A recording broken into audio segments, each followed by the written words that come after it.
min nasirin. Sadaqallahul azim. Hai teman-teman, kalian tahu gak sih kenapa kita harus mempercayai Al-Quran dan gak boleh ada keraguan di dalamnya? Sebelum menjawab pertanyaan itu, kenalkan, nama saya Muhammad Rafli dengan NIM 101072 4073. Nah, di video kali ini saya akan membahas materi Al-Quran tidak ada keraguan di dalamnya. Jangan lupa disimak videonya ya. Dah. Assalamualaikum warahmatullahi wabarakatuh. Teman-teman semua, sebagai seorang muslim, kita tentu sudah sangat akrab dengan Al-Quran. Tapi pernah gak sih kita bertanya-tanya apa arti sebenarnya dari pernyataan bahwa Al-Quran tidak ada keraguan di dalamnya? Apakah hanya karena kita meyakini atau memang ada bukti yang membuat keyakinan itu kokoh? Hari ini, mari kita bahas tema Al-Quran tidak ada keraguan di dalamnya dan bagaimana Al-Quran menjadi sumber petunjuk yang terbukti relevan hingga hari ini.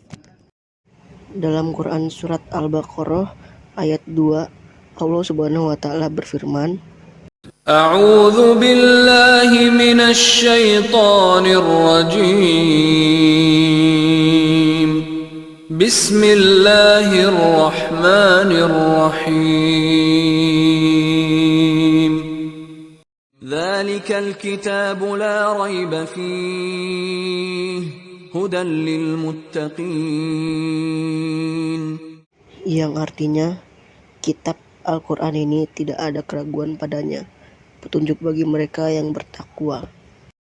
Dalil dari ayat ini bukan hanya pernyataan keyakinan, tapi sebuah deklarasi kebenaran langsung dari Allah bahwa Al-Quran adalah kitab yang bersih dari keraguan dari segi isi, bahasa, hingga nilai-nilai yang dibawanya.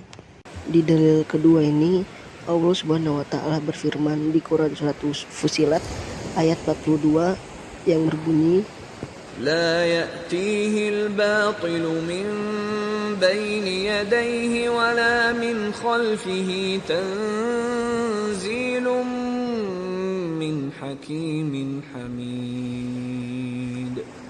yang artinya tidak datang kepadanya Al-Quran kebatilan, baik dari depan maupun dari belakangnya, diturunkan dari Tuhan yang Maha Bijaksana lagi Maha Terpuji.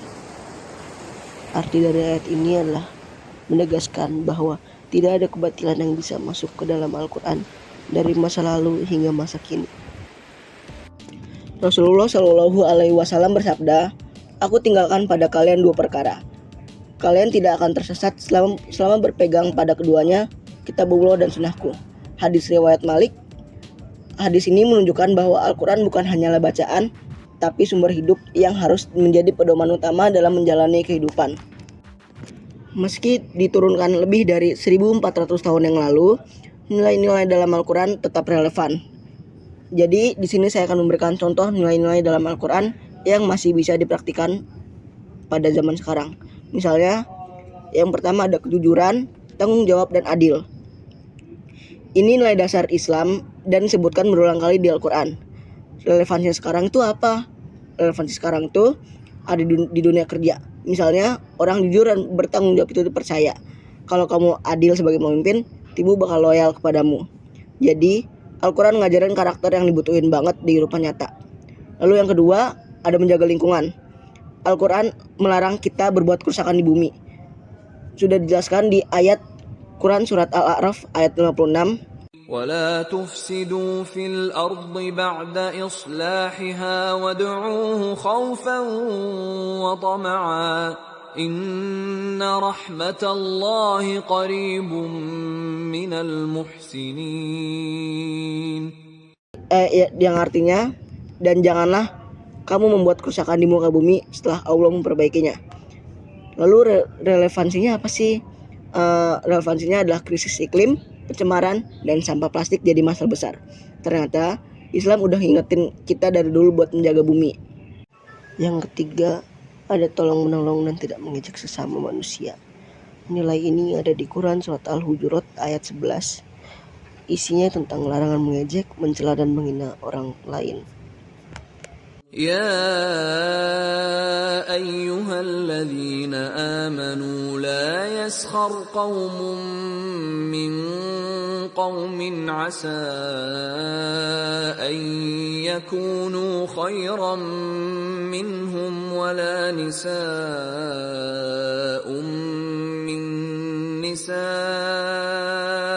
عسى أن يكن خيرا منهن ولا تلمزوا أنفسكم ولا تنابزوا بالألقاب بئس الاسم الفسوق بعد الإيمان ومن لم يتب فأولئك هم الظالمون. Yang artinya janganlah satu kaum mengolok-olok kaum yang lain. Lalu relevansi sekarang di era media sosial dan pergaulan saat ini, kita sering melihat orang lain saling menghina ataupun membuli satu sama lain. Padahal di dalam Al-Quran sendiri mengajarkan kita untuk berbuat beretika dan saling membantu satu sama lain dan tidak membuli ataupun menghina.